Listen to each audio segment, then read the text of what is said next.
আলহামদুলিল্লাহ, লাখো কোটি শুকরিয়া মহান রব্বুল ইজ্জত,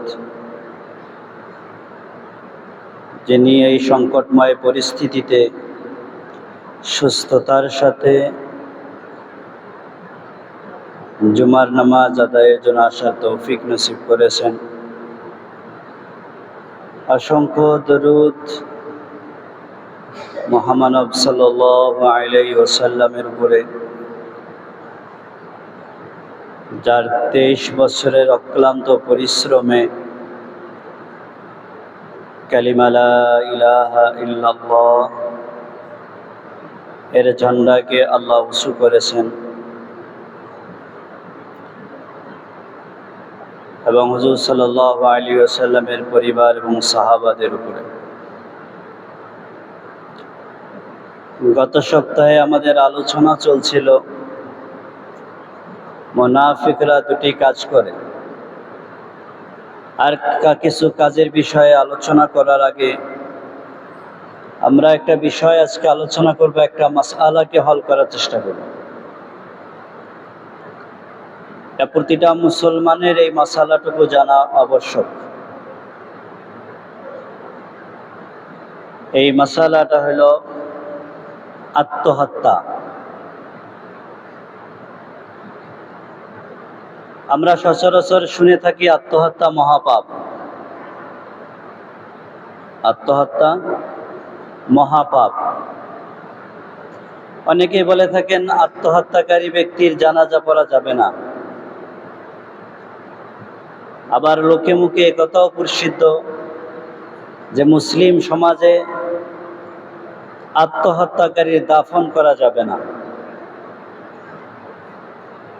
শরীয়তের বিষয়ে আত্মহত্যা কি,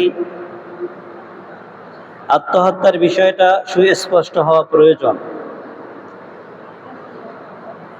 কোন বিষয়ে যখন ইলম থাকে না, অজ্ঞতা মূর্খতা ছেয়ে নেয়, তখন ওই বিষয়ে অনেক মন্তব্য সামনে আসে। কোন একজন ব্যক্তি অসুস্থ, জ্বর, কি কারণে জ্বর এই ব্যাপারে কেউ জানে না, তখন গ্রামে শত ডাক্তার বের হয়, বলে এই গাছের পাতা খেলে জ্বর সেরে যাবে।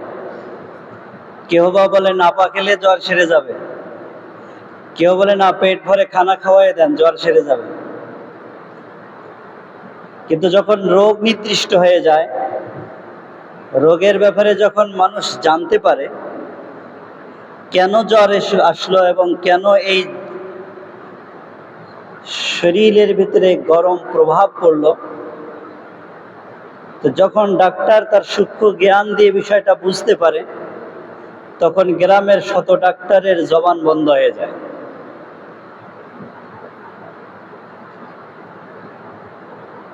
মূল একটা বিষয় আলোচনা এটা ব্যাপক হারে হয় তখনই যখন এর ভিতরে মূর্খতা আর যখন জেহালত আসে। তো আত্মহত্যার ব্যাপারে আমাদের কাছে কোরআন হাদিসের স্পষ্ট ধারণা নেই, যার কারণে হাজারো মুখে হাজারো মন্তব্য হয়ে থাকে।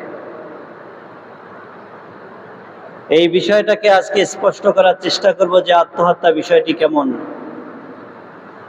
যখন এলেম আসবে, যখন কোরআন হাদিসের ইলমের দ্বারা জীবন আলোকিত হবে, তখন হাজারো মন্তব্য, শত মন্তব্য ব্যাপারে আমাদের জবান বন্ধ হয়ে যাবে। তবে বিষয়টা খুব বুঝার বিষয়। এই বিষয়টা অন্যজনের বেলায় না, হইতে পারে আমার পরিবারের। কারণ মানুষ আত্মহত্যা করে তার দুঃখকে বুকে নিয়ে। এই দুঃখটা কখনো ছোট হইতে পারে, কখনো বড় হইতে পারে, ঠিক কিনা? এটা আমার পরিবারেও হতে পারে, আমার আপনজনদের মাঝেও হতে পারে, আমার প্রতিবেশীর মাঝেও হইতে পারে, হইতে পারে আমার রাষ্ট্রে। এই জন্য এই বিষয়টা সুস্পষ্ট হয়ে গেলে তখন এই বিষয়ে মন্তব্য করা, এই বিষয়ে জবান খোলা এই বিষয়ে বাক্য উচ্চারণের ক্ষেত্রে আমরা সবাই সতর্কতা অবলম্বন করতে পারবো। আল্লাহ আমাদের এই বিষয়টি সুন্দরভাবে বোঝানোর তৌফিক দান করুন, সকলে বলুন আমিন।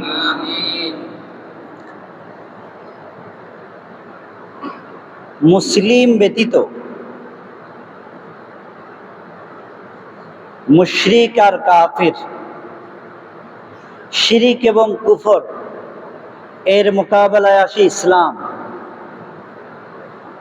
একজন ব্যক্তি যখন শিরিক আর কুফর নিয়ে ইন্তেকাল করেন, তার জন্য দোয়া, তার জন্য জানাজা, তার জন্য দাফন শরীয়তের দৃষ্টিতে এটা হইতে পারে না।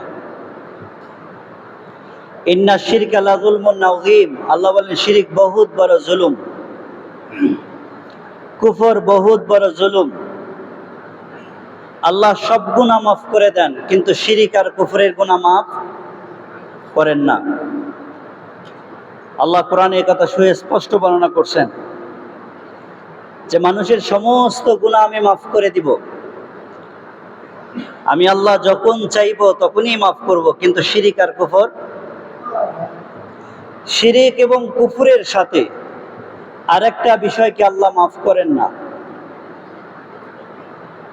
সেটা বোঝার আগে আমরা গত জুমার বয়ানের দিকে একটু লক্ষ্য করব। নেফাক, মুনাফিক, এটা দুই প্রকারে বিভক্ত কোরআন হাদিসের দৃষ্টিতে। একটা হইল বিশ্বাসগত মুনাফিক, আর একটা হইল আমলি মুনাফিক। কয় প্রকার?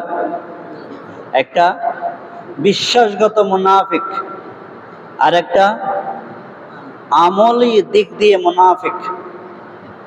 বিশ্বাসগত মুনাফিক যেমন জবানে বলবে লা ইলাহা ইল্লাল্লাহ মুহাম্মাদুর, কিন্তু অন্তর থেকে এটা বিশ্বাস করবে না।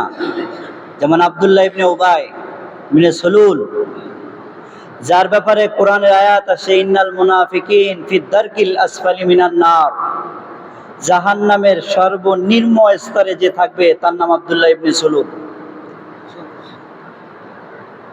রাসূল সাল্লাল্লাহু আলাইহি ওয়াসাল্লাম তার জানাজায় দাঁড়িয়েছিলেন। ওমর রাদিয়াল্লাহু তাআলা আনহু রাসূলের সামনে এসে বলছেন, ইয়া রাসূলুল্লাহ, আপনি এই মুনাফিকের জানাজা পড়বেন না, আপনি পড়তে পারেন না। আপনি যদি বলেন আল্লাহুম্মা গফির লিহাইয়িনা ওয়া মাইয়িতিনা ওয়া শাহিদিনা ওয়া গায়িবিনা ওয়া সাগীরিনা ওয়া কাবীরিনা ওয়া যাকারিনা ওয়া উনসানা, তো আপনার দোয়া আল্লাহ কবুল করে আল্লাহ মাফ করে দিবেন। আপনি দোয়া করতে পারেন না। ইব্রাহিম আলাইহিস সালাতু ওয়াস সালাম এর বাবা কাফের ছিল, আযর। যখন দোয়া করছেন আল্লাহ বলছেন, ইব্রাহিম দোয়া করতে পারো না তুমি তোমার বাবার জন্য, কারণ সে কাফের। কারণ কাফেরের জন্য মৃত্যুর পরে জান্নাতের দোয়া করা জায়েজ নেই। সবচেয়ে দুঃখ ওই সন্তানের, যেই সন্তান তার বাবার জন্য দোয়া করতে পারে না, যেই সন্তানের বাবা মা কুফরি অবস্থায় মারা যায়। এই সন্তান বাবার কবরের পাশে দাঁড়াইতে পারবে না, দোয়াও করতে পারবে না। এই আয়াতের দোয়া আল্লাহ তার জবান থেকে তুলে নিয়েছেন, রব্বির হামহুমা কামা রাব্বায়ানি সগীরা। এই দোয়া করতে পারবে না যার বাবা কাফির মুশরিক, নবমুসলিম সন্তান বাবার জন্য এই দোয়া করতে পারবে না। এজন্য লন্ডনের এক সাথী, আমাদের দেশে এক সাথী ভাইয়ের সামনে চোখের পানি ফেলে কাঁদছে। বলে, ভাই আপনি এত কেন কাঁদেন? বলে, আপনারা কবরের পাশে দাঁড়িয়ে রব্বানা আতিনা ফিদ দুনিয়া রাব্বির হামহুমা কামা রাব্বায়ানি সগীরা, আপনারা যখন এই দোয়া করেন তখন আল্লাহর বিধান আমার সামনে চলে আসে, আমি আমিন বলারও সুযোগ পাই না। কারণ আমি আমার বাবা মার জন্য দোয়া করতে পারি না। আপনারা যদি লন্ডনের আগে আসতেন তাহলে আমার বাবা মা মুসলমান হইতো, আমি এই দোয়া করতে পারতাম। কাফের বাবা মার জন্য দোয়া মুসলিম সন্তানের জন্য জায়েজ নেই। ইব্রাহিম আলাইহিস সালাতু ওয়াস সালামও পারেনি, আল্লাহ জবান বন্ধ করে দিয়েছিলেন। ইব্রাহিম এই দোয়া করতে পারবে না। ঠিক যে বিশ্বাসগতভাবে কাফের, যে কালিমা লা ইলাহা ইল্লাল্লাহ শুধু জবানে বলে, মুহাম্মাদুর রাসূলুল্লাহ শুধু মুখে আওয়াজ তোলে, কিন্তু অন্তর থেকে আল্লাহকে এক বলে স্বীকার করে না, নবী মুহাম্মদকে শেষ নবী বলে স্বীকার করে না, মুসলিম পোশাক পরিধান করে, মাথায় পাগড়ি কিংবা গায়ে জুব্বা লাগায়, কিন্তু অন্তর থেকে বিশ্বাস রাখে না, এই আব্দুল্লাহ ইবনে উবাই ইবনে সুলুলের মতো কোনো ব্যক্তি মুনাফিক হয়ে যদি মারা যায়, আল্লাহ রসুলকে আব্দুল্লাহ ইবনে সুলুল মুনাফিকের জানাজা আল্লাহ পড়তে দেননি। লা তুসাল্লি আলা আহাদিম মিনহুম মাত, মুনাফিকের কেউ যদি মারা যায়, হে নবী আপনি জানাজা পড়তে পারবেন না। তবে আমলীন মুনাফিক কালিমা লা ইলাহা ইল্লাল্লাহ জবানেও বলে, অন্তরেও স্বীকার করে, কিন্তু যখন ওয়াদা করে ওয়াদার খেলাফ করে। ইযা ওয়াদা আখলাফা, ইযা তুমিনা খানা, আমানত রাখে তো আমানতের খেয়ানত করে, ওয়াদা করে তো ওয়াদার খেলাফ করে, আমানত রাখে তো আমানতের খেয়ানত করে। ইযা হাদ্দাসা কাযিবা, যখন কথা বলে তো মিথ্যা বলে। এই তিনটা কিসের আলামত? মুনাফিকের আলামত। এটা হলো আমলি বিশ্বাসগত মুনাফিক না, এ কর্মগত মুনাফিক। এরকম মুনাফিক যদি মারা যায়, সে একদিন জান্নাতে যাবে, তার জানাজাও করা যাবে, তার জন্য দোয়াও করা যাবে। আমরা এখন তিন শ্রেণীর লোক পাইলাম। এক তো কাফিরের জানাজাও করা যাবে না, দোয়াও করা যাবে না, মুশরিকের জানাজাও করা যাবে না, দোয়াও করা যাবে না, বিশ্বাসগত মুনাফিকের জানাজাও করা যাবে না, দোয়াও করা যাবে না। আমলি মুনাফিক যদি হয়, গুনাহগার মুসলিম হয়, তার জন্য দোয়াও করা যাবে, জানাজাও করা যাবে, তার দাফনও করা যাবে। কথা বুঝে আসছে? আমরা এখন আরেকটা বিষয় নিয়ে আলোচনা করব। এই বিষয়টা বহুত নাজুক বিষয়। শরীয়তের যত শাআইরুল্লাহ আছে, আল্লাহর বিধান আছে, এই ছোট্ট থেকে ছোট্ট বিধান, বড় থেকে বড় বিধান নিয়ে কেউ যদি ঠাট্টা বিদ্রুপ করে, তাহলে আল্লাহ তাআলা তার ইসলামের গণ্ডি থেকে, ধর্ম ইসলাম নামক ধর্ম থেকে আল্লাহ তাকে বের করে দেন।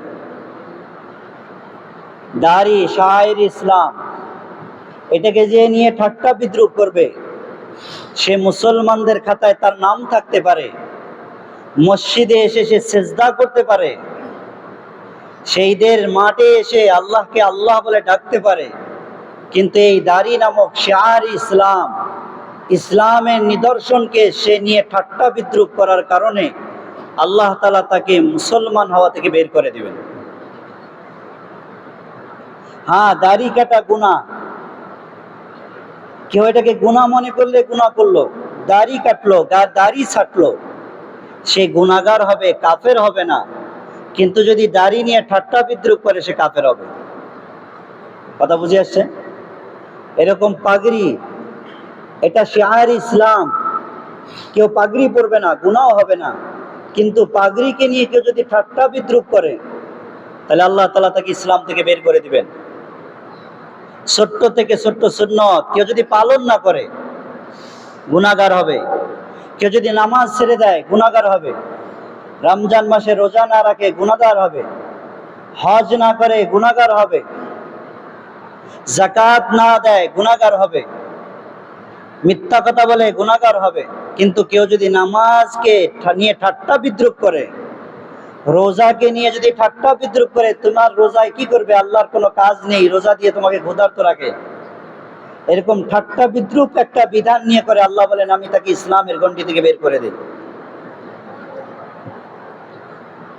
কথা বুঝে থাকলে এখন বলেন, মুসলমান যদি কোনো ধর্মের কোনো একটা বিষয়কে নিয়ে ঠাট্টা বিদ্রুপ করে, সে ইসলাম থেকে বের হয়ে যায়। ঠিক ঠাট্টা বিদ্রুপের মতো কেউ যদি নাজায়েজকে জায়েজ মনে করে, তাহলে সেও ইসলাম থেকে বের হয়ে যাবে। সে মুশরিক আর কাফেরদের অন্তর্ভুক্ত হবে। ইসলামের একটা জায়েজকে নাজায়েজ, নাজায়েজকে জায়েজ মনে করা। মদ খাওয়া জায়েজ না নাজায়েজ? নাজায়েজ। কিন্তু কেউ যদি নাজায়েজ মনে করে সারা জীবন মদ খায়, সে গুনাহগার হবে। সে গুনাহগার হবে।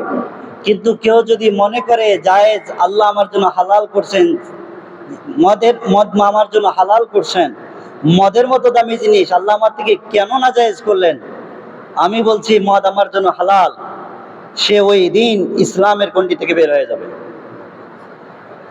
নামাজ ছেড়ে দেওয়া, কেউ মনে করছে নামাজ ছেড়ে দেওয়া গুনাহ, যেমনটি মুসলমান মনে করে, নামাজ ছেড়ে দিচ্ছে, গুনাহগার হচ্ছে। কিন্তু কেউ যদি মনে করে আমার জন্য নামাজ ছেড়ে দেওয়া জায়েজ, আল্লাহ আমাকে এরকম সিজদা কেন নিবে, সে ওই দিন ইসলাম থেকে বের হয়ে যাবে। কারণ হালালকে কি মনে করছে? হারাম মনে করছে। আর হারামকে হালাল মনে করছে। যে হালালকে হারাম মনে করে, হারামকে হালাল মনে করে, সে আর ইসলামে থাকার অধিকার রাখে কেন? বলে সে আল্লাহ তাআলার বিধানের উপরে নিজের বিধানকে বাস্তবায়ন করলো। সে কেমন জানি আল্লাহ তাআলার শরীক হয়ে গেল। আল্লাহ যে বিধান দিয়েছেন, এই বিধানের উপরে সে বিধান বাস্তবায়ন করলো। এই জন্য আল্লাহ বলেন, ইসলাম ধর্মের মধ্যে তোমার থাকার কোনো অধিকার নাই। তাহলে কাফির, মুশরিক আর বিশ্বাসগত মুনাফিকের যেমন জানাজা পড়া যায় না, ঠিক যে নাজায়েজকে জায়েজ মনে করে, জায়েজকে নাজায়েজ মনে করে তার জানাজা পড়াও জায়েজ নাই। যে ইসলামের একটা বিষয় নিয়ে, বিধান নিয়ে ঠাট্টা বিদ্রুপ করে, তার জানাজা পড়াও জায়েজ নাই। এজন্য কোনো নাস্তিক নাম হইতে পারে মুসলমান, কিন্তু সে যদি ইসলামের একটা বিষয় নিয়ে ঠাট্টা বিদ্রুপ করে, সে যদি ইন্তেকাল করে, তার জানাজা পড়া জায়েজ নাই। যদি কেউ পরে গুনাহগার হবে। যদি এতটুকু বুঝে আসে, আমরা এখন বুঝি এর পরের স্টপের কথাগুলো খুব মনোযোগ সহকারে আমরা একটা বিষয়কে সামনে রেখে কথা টানছি। আত্মহত্যার বিষয়টাকে নিয়ে, যে আত্মহত্যাকারীর ব্যাপারে যে সচরাচর যে কথাগুলো আসে, এগুলো কতটুক শরীয়তের দৃষ্টিতে জায়েজ না জায়েজ, এটাকে আমরা আজকে মিজানের পাল্লায় মাপ করার চেষ্টা করব। আল্লাহ রাসূল সাল্লাল্লাহু আলাইহি ওয়াসাল্লাম বলছেন, জন্নুল মুমিনিনা খায়রা। খুব ভালো করে শুনবো, জন্নুল মুমিনিনা খায়রা এমন একটা সব হাদিস যে মুসলমানদেরকে ভালো ধারণা করো, মুমিনদেরকে ভালো ধারণা করো, মুমিনদের ব্যাপারে খারাপ ধারণা পোষণ করিও না। একজন কালিমা লা ইলাহা ইল্লাল্লাহ পড়ে, সে মদ যেখানে তৈরি করে, মদের কারখানার দিকে যাচ্ছে, আল্লাহ রসুলের বিধান অনুযায়ী বলছেন সে মদের কারখানার দিকে যাইতে পারে, কিন্তু তুমি, সে যে কালিমা লা ইলাহা ইল্লাল্লাহ পড়ে, এই কারণে তুমি তাকে খারাপ ধারণা করিও না, তুমি ভালো ধারণা করো। কোন একজন ব্যক্তি পতিতালয়ের দিকে যাচ্ছে, তুমি পতিতার সাথে থাকতে দেখোনি, তুমি তাকে খারাপ ধারণা করিও না, সে সেখানে কেন যায়, সে নষ্ট ছেলে। আল্লাহ রসুলের বিধান হইল জন্নুল মুমিনিনা খায়রা, যতক্ষণ চোখে দেখবা না ততক্ষণ খারাপ ধারণা মুসলমানের ব্যাপারে করিও না। এটা আল্লাহ রসুলের শিক্ষা, কিন্তু আমরা এর উল্টা। রাসূল সাল্লাল্লাহু আলাইহি ওয়াসাল্লামের জীবদ্দশা একটা কাহিনী শোনাই। মায়েজে আসলামী রাদিয়াল্লাহু তাআলা আনহু, নাম সাহাবার কি? মায়েজে আসলামী, রসুলের জামানায় বেবিচার করছে, জিনা। সে বিবাহিত নারী ছিল, কোনো প্রমাণ ছিল না, কিন্তু আল্লাহ তাআলাকে ভয় করছে যে আমি আল্লাহ তাআলার দরবারে কিয়ামতের দিন কিভাবে দাঁড়াবো। রসুলের কাছে এসে বললেন, ইয়া রাসূলুল্লাহ, জানাইতু, আমি জিনা করছি, আমি ব্যভিচারী। আল্লাহ রসুল সাল্লাল্লাহু আলাইহি ওয়াসাল্লাম আমাদেরকে শিক্ষা দিলেন রসুলের হাদিস থেকে। রসুল এভাবে চেহারা ফিরাই নিলেন, বললেন, লামাস্তে, তুমি জিনা করনি, তুমি স্পর্শ করছো। আবার সামনে এসে বলে, ইয়া রাসূলুল্লাহ, জানাই তো আমি জিনা করছি। আল্লাহ রসুল আবার চেহারা ফিরাই নিলেন, বললেন, ইয়া রাসূলুল্লাহ। আল্লাহ রসুল বললেন, না, গামাস্তে, তুমি ওই পুরুষের সাথে চাদর মুড়ি দিয়েছো শুধু। তৃতীয় আবার সামনে এসে বললেন, ইয়া রাসূলুল্লাহ, জানাই তো আমি জিনা করছি। আল্লাহ রসুল বললেন, না, কব্বালতে, তুমি চুম্বন করছো। এই হাদিস নিয়ে এসে মুহাদ্দিসিনগণ, এই হাদিস নিয়ে এসে ফুকাহাগণ, এই হাদিস নিয়ে এসে ওলামাগণ, এই হাদিস নিয়ে এসে মুফাসসিরগণ আমাদেরকে এই কথার পয়গাম শুনিয়েছেন। রসুল বড়টাকে ছোট করছেন না ছোটটাকে বড় করছেন? কোনটা? ছোটটাকে বড় করতে চেয়েছেন না বড়টাকে ছোট করতে চেয়েছেন? জেনা বড় না চুম্বন বড়? জেনা বড় না চাদর মুড়ি দেওয়া বড়? জেনা বড় নাকি স্পর্শ করা বড়? জেনা বড় ছিল। আল্লাহ রসুল এটাকে ছোট করছেন, উম্মতকে শিখালেন বড় ধরনের অপরাধকে ছোট করে দেখতে।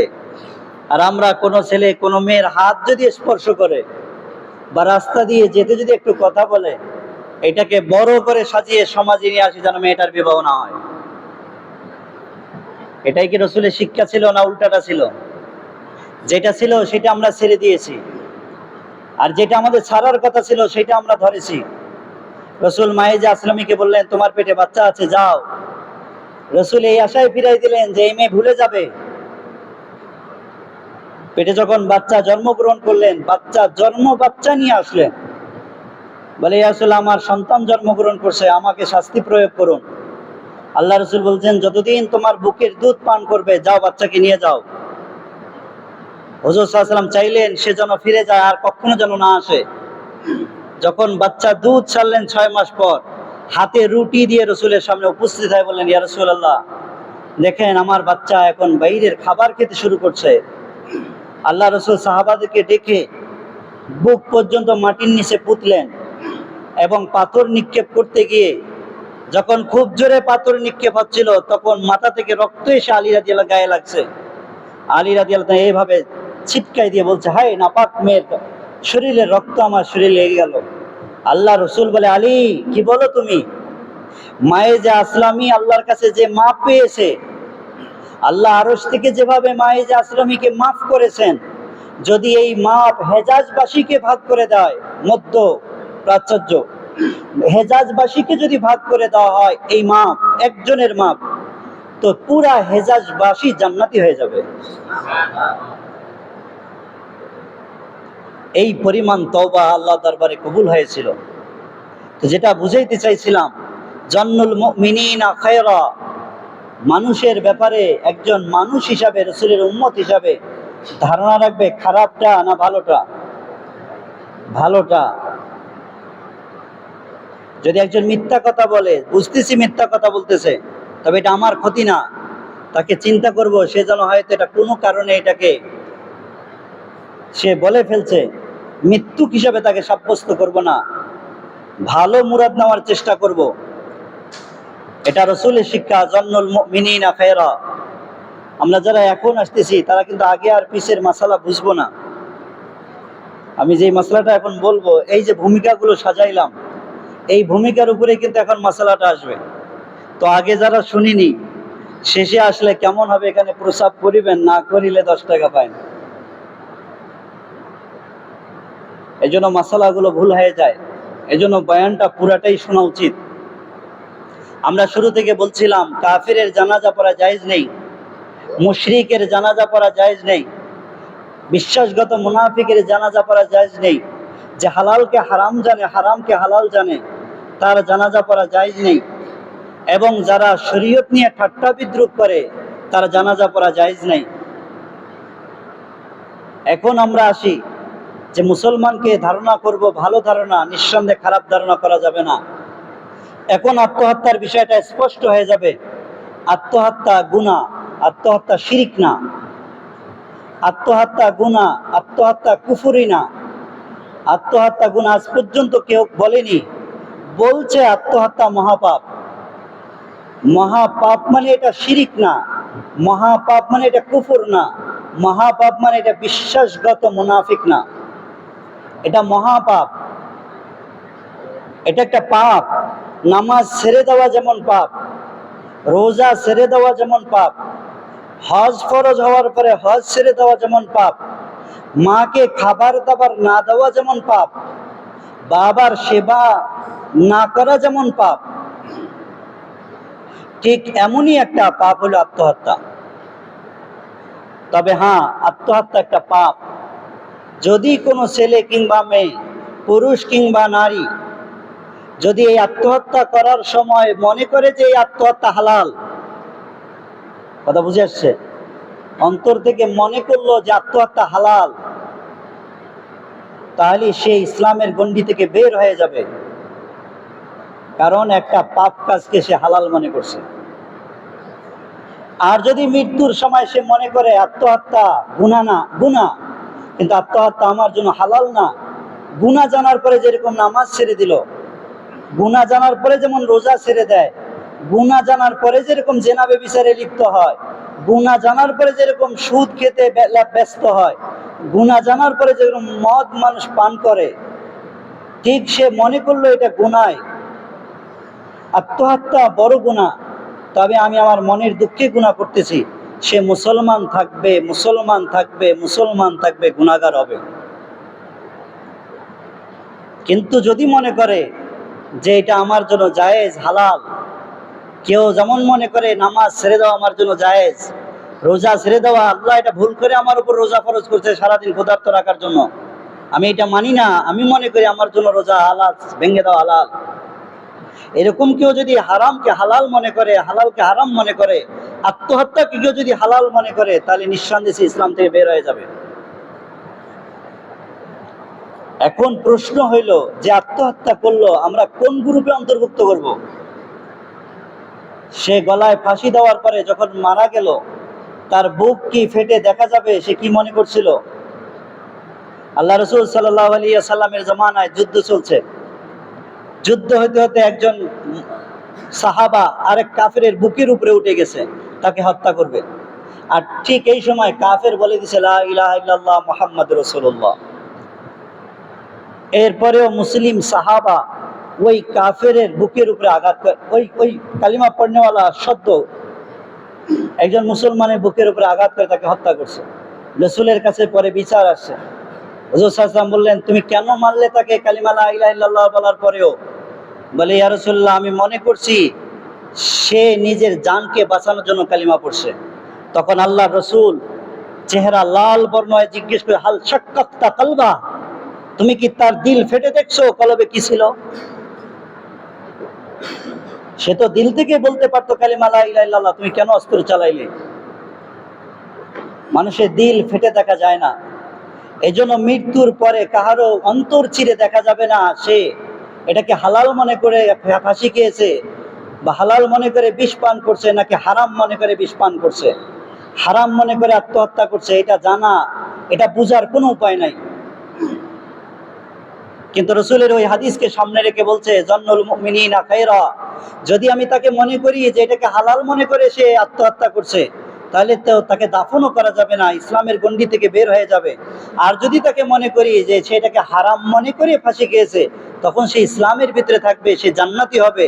এই দুই জায়গায় আমি কোনটা তার ব্যাপারে ধারণা রাখবো? রসুল শিখাই দিলেন, ভালোটা রাখো। ভালোটা কোনটা?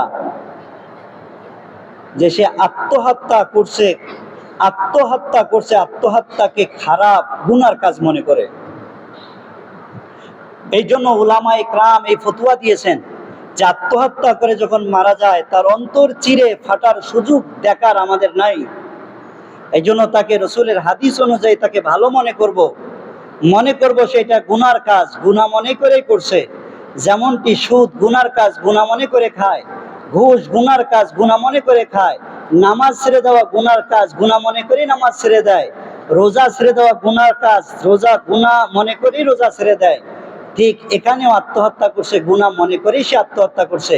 এটা রসুলের হাদিস থেকে তাকে ভালো ধারণা করে তার জানাজায় শরীক হবো, জানাজা পড়াবো। এই জন্য আত্মহত্যাকারীর ব্যাপারে যে সচরাচর গ্রামগঞ্জে যে কথাগুলো চলে, এগুলা থেকে আমাদের মুখ ফিরিয়ে নিতে হবে, যে তাকে মুসলিম কবরস্থানে দাফন করা যাবে না, তার জানাজায় শরীক হওয়া যাবে না। এই কথাগুলো থেকে ওলামায়ে কেরাম মুখ ফিরিয়ে নিতে বলছে। এই কথাগুলো তাহকিকি কথা না। এই জন্য জানাজায় শরীক হবে, দোয়া করবে, তাকে ভালো ধারণা করে, বাকি কিয়ামতের দিন আল্লাহ ফয়সালা করবেন। ফয়সালাকারী কে? আমি দুনিয়াতে তাকে জাহান্নামী বলে ফয়সালা করব না, যেহেতু সে দুনিয়াতে কালিমা পড়তো। এই জন্য তার জানাজা পড়বে, তার জন্য দোয়া করবে, তার কবরের পাশে দাঁড়াবে, তবে ওলামা একরাম, মুফতিয়ান একরাম এখানে একটা ছোট্ট বিষয় তুলে ধরছেন। বলছে যদি এই সমস্ত লোকের জানাজা ওলামা একরাম শরীক হয়, তখন অন্যজন এরকম আত্মহত্যা করার সাহস জুটবে অন্তরে, যে এরকম মারা গেলে তো জানাজা হয়, তাহলে ছোট্ট একটা বিষয় নিয়ে আত্মহত্যা করবে। এই জন্য মুফতিয়ান একরাম বলছেন এইরকম আত্মহত্যাকারীর জানাজার মধ্যে সর্বোচ্চ আলেম শরীক থাকবে না, এলাকার সর্বোচ্চ মুফতি সাহেব শরীক থাকবে না, এলাকার সর্বোত্তম জাস্টিস শরীক থাকবে না, যাতে করে মানুষের অন্তরে ভয় থাকে যে আত্মহত্যা করলে নেক মানুষেরা শরীক হয় না। এই জন্য শরীয়তের বিধান করছে সর্বোচ্চ ওলামা ইকরাম এমন জানাজায় শরীক থাকবে না, সাধারণ মানুষ এই জানাজা পড়ে নেবে, তার জন্য দোয়া করবে। এই জন্য এই ব্যাপারে আর কোনো দ্বিমত যেন না থাকে, এ ব্যাপারে খারাপ ধারণা যেন না থাকে, বরং তার জন্য দোয়া, তার জন্য ইস্তেগফার, তার জন্য কোরআন তেলাওয়াত। আল্লাহ তাআলা কিয়ামতের দিন ফয়সালা করবেন, আল্লাহ তাআলা কিয়ামতের ময়দানে এর ব্যাপারে ফয়সালা তুলবেন। কিয়ামতের দিন আল্লাহ তাআলা যা করার তাই করবেন, কিন্তু আমি রাসূলের হাদিসকে সামনে রেখে তাকে ভালো ধারণা করব, তাকে উত্তম মনে করব, তাকে আমি আমার পক্ষ থেকে জাহান্নামীদের কাতারে দাঁড় করাবো না। আল্লাহ তাআলা আমাদের এই কথাটুকু বোঝার তৌফিক নসিব করুন, সকলে বলুন আমিন। বাকি আত্মহত্যা মহাপাপ, এরকমও আসছে ওলামা ইকরাম বলছেন যে আত্মহত্যা যেই তরতিবে যেই নিয়মে করবে কিয়ামতের দিন সে সেই নিয়মে উঠবে। যে ফাঁসিকে আত্মহত্যা করবে সে দড়ি নিয়ে ঝুলন্ত ফাঁসি অবস্থায় সে কিয়ামতের ময়দানে উঠবে। যে বিষকে জীবনটাকে শেষ করবে সে কিয়ামতের দিন ওই বিষ পান অবস্থায় উঠবে। এটাও কিয়ামতের দিন অপদস্থ আর লাঞ্ছনার কারণ। এই জন্য দুঃখ সবারই থাকে, দুঃখ ছাড়া সুখ বুঝে আসবে না, আর দুঃখ আছে বলে সুখের মূল্য আছে। তাই বলে দুঃখে জীবনটা নষ্ট করার জন্য কিন্তু না। এই জন্য দুঃখের ভিতরে নিজের জীবনটাকে নিয়ে চলতে হবে। আল্লাহ তাআলা আমাদেরকে কথাগুলো বোঝার তৌফিক দান করুন, সকলে বলুন আমিন। আল্লাহ তাআলা আমাদের এই কথাগুলো যেভাবে বললাম এভাবে অন্যজনকে পৌঁছায় দেওয়া, বিশেষ করে নারী সমাজ, তাদেরকে আল্লাহ বানিয়েছেন মেন্টাল করে, হয়তো আমাকে একটু খারাপ বলবে, এরা অল্পতে খুব, এই জন্য আল্লাহ তাআলা নারী জাতিকে তালাকের মাসালা তার হাতে অর্পণ করেনি, পুরুষের হাতে ক্ষমতা দিয়েছেন। কোন মেয়ের হাতে তালাকের ক্ষমতা যদি দিত তাহলে কোনো বিবি স্বামী সংসার করতো না, কারণ এরা ভবিষ্যৎ চিন্তা করতে জানে না, ভবিষ্যৎ ভাবতে পারে না। আজ যত রেজিস্টার অফিসে ডিভোর্স হয়, মেয়ে আগে ডিভোর্সের খাতায় সাইন করে, কিন্তু সে একটুও ভাবে না যে স্বামীর মতো আরেকটা বিবি পেয়ে যাবে, আমিও আরেকটা ঘর সংসার পেয়ে যাব, মধ্যখানে আমার সন্তানগুলো এতিমের মতো করবে। তারা বর্তমানকে দেখে, ভবিষ্যৎকে দেখে না। এই জন্য রাসূল বলছেন নাকিসাতুল আকল, এরা হইল অর্ধেক মেন্টাল। এই জন্য আল্লাহ তাআলা তালাকের রশি দিয়েছেন পুরুষের হাতে। পুরুষ যতক্ষণ তালাক দিবে না ততক্ষণ তারা তালাক প্রাপ্ত হবে না।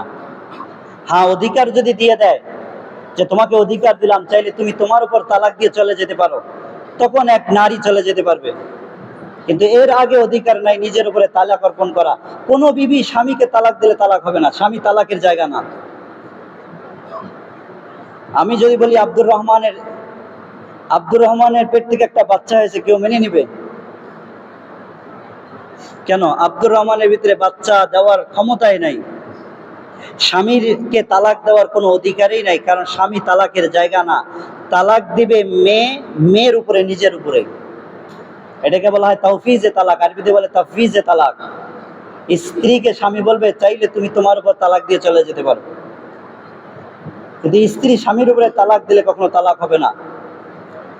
মনে রাখবেন, তারা নাকিসাতুল আকল। আমি সব জায়গায় যেখানে গিয়ে এই বিষয়ে আলোচনা করি আমি একটা উদাহরণ দেই, উদাহরণ দিয়ে আমি কথাটাকে শেষ করবো ইনশাল্লাহ। এই জন্য মেয়ে মানুষগুলোকে আওয়াজটুকু পৌঁছাই দেবেন। আমি তো আপনাদের পর্যন্ত আওয়াজ পৌঁছাই দেওয়ার দায়িত্ব আমাদের, আর আপনাদের দায়িত্ব ঘর পর্যন্ত আওয়াজগুলো পৌঁছাই দেওয়া, বোঝানো যে আত্মহত্যা মহাপাপ। এই কথাটুকু বলে আমি শেষ করব। দুইটা চাকা আছে সাইকেলের, দুইটা চাকা, একটা বড় আর একটা ছোট। আচ্ছা, আমি যদি দুইটাকে সমান তালে ঘুরাইতে চাই, পারবো? কেন? একটা ছোট আর একটা বড়, একটা ছোট আর একটা বড়। এক গ্লাস পানি আর এক জগ পানি, এক গ্লাস পানি দিয়ে যদি এক জগকে ভরতে চাই ভরতে পারবো, আর এক জগ পানি যদি একটা গ্লাসে দিয়ে আমি এটাকে পরিপূর্ণ করতে চাই যে এক জগ পানি আমি একটা গ্লাসে ভরাবো, এটা আমার দ্বারা সম্ভব? কেন? গ্লাসের ভিতরে যোগ্যতা নাই এক জগ পানি নেওয়ার, আর এক গ্লাস পানির যোগ্যতা নাই এক জগকে পরিপূর্ণ করার। পারবে? পৃথিবীতে কারো শক্তি আছে?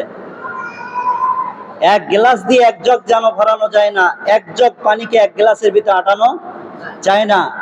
মনে রাখবেন, আল্লাহ যত বেকুব মানুষকে পাঠাক না কেন, পুরুষ মানুষ, তাকে আল্লাহ দিয়েছেন পরিপূর্ণ ব্রেন। আর যত শিক্ষিত নারী হোক না কেন, আল্লাহ তাকে দিয়েছেন না কেসাতুল্লাহ অর্ধেক ব্রেন। অর্ধেক ব্রেন এক গ্লাস পানির মতো, পরিপূর্ণ ব্রেন পুরুষ এক বালতি পানির মতো। এক গ্লাস পানি দিয়ে যেমন এক জগকে ভরানো যায় না, হাজারো চেষ্টা করলেও নারী পুরুষের মতো বুঝ নিতে পারে না। আর আমিও যদি চেষ্টা করি যে এক জগ পানি দিয়ে একটা গ্লাসকে আটাবো, আমিও পারবো না, কারণ তার ভিতরে যোগ্যতা নাই। আমি যদি মেয়েকে বুঝাইতে চাই, তাহলে আমি আমার বিবিকে বুঝাইতে পারবো না। বিবিও আমাকে বুঝানো অক্ষম, আমিও বিবিকে বুঝানোর ক্ষেত্রে অক্ষম। দুই চাকা সমান তালে ঘুরাইতে চাইলে ঘুরাইতে পারবো না, কারণ একটা ছোট একটা বড়। তখন কি করতে হবে? বলে ছোটটাকে জলদি চালাইতে হবে আর বড়টাকে আস্তে চালাইতে হবে। বড়টা যদি জ্বলে চলে, ছোটটা তো তাল দিতে পারবে না। এই জন্য আল্লাহ তাআলা বড়টাকে ধরছেন। আল্লাহ রাসূল বলছেন, আকমালুল মুমিনিনা ঈমানান আহসানুহুম খুলুকান। আকমালুল মুমিনিনা ঈমানান খায়রুকুম খায়রুকুম লিনিসাইহিম। রাসূলের হাদিস। বলে মনে রেখো, এই দুই চাকা সমান তালে ঘুরবে না। একটা সুন্দর সংসার হওয়ার জন্য দুইটা চাকাকে সমান তালে ঘোরানো যেমন কঠিন, তুমি বড়টা ধীরে ঘোরো, তাহলে তোমার সংসারের মধ্যে শান্তি আসবে। এই জন্য দায়িত্ব আল্লাহ তাআলা পুরুষ মানুষকে দিয়েছেন, যে পুরুষ মানুষ তার বিবির সাথে সুন্দর চরিত্র দেখাবে। মেয়েদেরকে আল্লাহর রাসূল বিধান দেন নাই যে মেয়ে তার স্বামীকে সুন্দর আখলাক দেখাবে, বরঞ্চ আল্লাহর রাসূল এই কথা বললেন, স্বামী স্ত্রীকে সুন্দর আখলাক দেখাবে। সুন্দর আখলাকের দায়িত্ব ছোট চাকার উপর দিয়েছেন না বড় চাকার উপর দিয়েছেন? বড় চাকার উপরে। এই জন্য আমরা বুঝমান, আমরা প্রত্যেকটা মানুষ, আমাদেরকে পরিপূর্ণ বুঝ দিয়েছে, আমাদেরকে স্ত্রীর সাথে মিলে চলতে হবে। মনে রাখিয়েন, বিবির উপরে আঘাত করা, বিবিকে গালিগালাজ করা, এটা মানুষের কাজ না। ওমরের জামানায় সাহাবাদের দুইজন স্বামী স্ত্রী ঝগড়া লাগছে, তো স্বামী গেছে ওমরকে বিচার দেওয়ার জন্য। স্বামী ওমর রাদিয়াল্লাহু আনহু দরজায় আসে, তো ডাক দিছে, ইয়া আমিরুল মুমিনিন। তো ডাক ওমরের কান পর্যন্ত যায়নি। এর আগে ঘর থেকে আওয়াজ আসছে যে ওমরের বিবি ওমরকে সাটাইতেছে। ওমরের উপরে আওয়াজ বড় করে ফেলছে। তখন ওই সাহাবা দ্বিতীয়বার ডাক না দিয়ে পিছনের দিকে চলতে শুরু করছে, তো ওমর পিছনে আসছে। আরে ভাই, কেন এসেছেন? যান কেন? বলে ঘরে যেই বিচার নিয়ে আসছিলাম, দেখি ওই বিচার এখানে। ঘর থেকে যেই বিচার নিয়ে আসছিলাম, এই বিচার এখানেই। আমার বিবি আমার উপর কথা বলে, দেখি আপনার বিবি আপনার উপরে কথা বলে। বিবিরাই কথা বলবে, সংযম নিজকেই করতে হবে, নিজকেই আখলাক দেখাইতে হবে। মনে রাখেন, এলেমের দ্বারায়, মুফাসসির হওয়ার দ্বারায়, মুহাদ্দিস হওয়ার দ্বারায়, মুফতি আজম হওয়ার দ্বারায় ঘরের সুখ হবে না। এটা ইয়াকিন কসম করে আমি বলতে পারবো। বড় সার্টিফিকেটধারী পিএইচডি অর্জন করে নিয়ে আসছে, পিএইচডি লন্ডন থেকে, আমেরিকা থেকে, ব্রিটেন থেকে, মাওলানা মুফতি মুহাদ্দিস মদিনা ইউনিভার্সিটি থেকে এসেছে। ঘর সুখের হবে না সার্টিফিকেট দিয়ে, ঘর সুখের হয় না, ঘর সুখের হয় আখলাক দিয়ে, চরিত্র দিয়ে। যার চরিত্র যত সুন্দর হোক না সে মূর্খ, তবু তার ঘর সুখের, তার ঘর সুখের। কেউ যদি সাঁতারের উপরে পিএইচডি করে, তবুও পুকুরে নামাই দিলে সাঁতার জানে না। সাঁতার শেখার জন্য পুকুরে যেমন নামতে হয়, আখলাক শেখার জন্য চেষ্টা সাধনা করে মানুষের ময়দানে চলতে হয়, তখন আখলাক আসে। বুখারী পড়ার দ্বারা, কোরআনের তর্জমার দ্বারা খোদার কসম আখলাক আসবে না। আখলাকের জন্য চিন্তা, আখলাকের জন্য সবর, আখলাকের জন্য মুজাহাদা, আখলাকের জন্য সংযম, আখলাকের জন্য চোখ নিচু করা, আখলাকের জন্য আওয়াজ নিচু করা। আল্লাহ রাসূল বলছেন, মা মিন শাইইন আসফালু ফিল মিজান মিন হুসনিল খুলক। কিয়ামতের দিন সবচেয়ে বেশি মিজানের পাল্লা ভারী করবে না নামাজ, না রোজা, না হজ, না যাকাত, না আওয়াবিন, না ইশরাক, না সিজদা, না রুকু। কিয়ামতের দিন সবচেয়ে মিজানের পাল্লা ভারী করবে আখলাক। আখলাক, সুন্দর চরিত্র।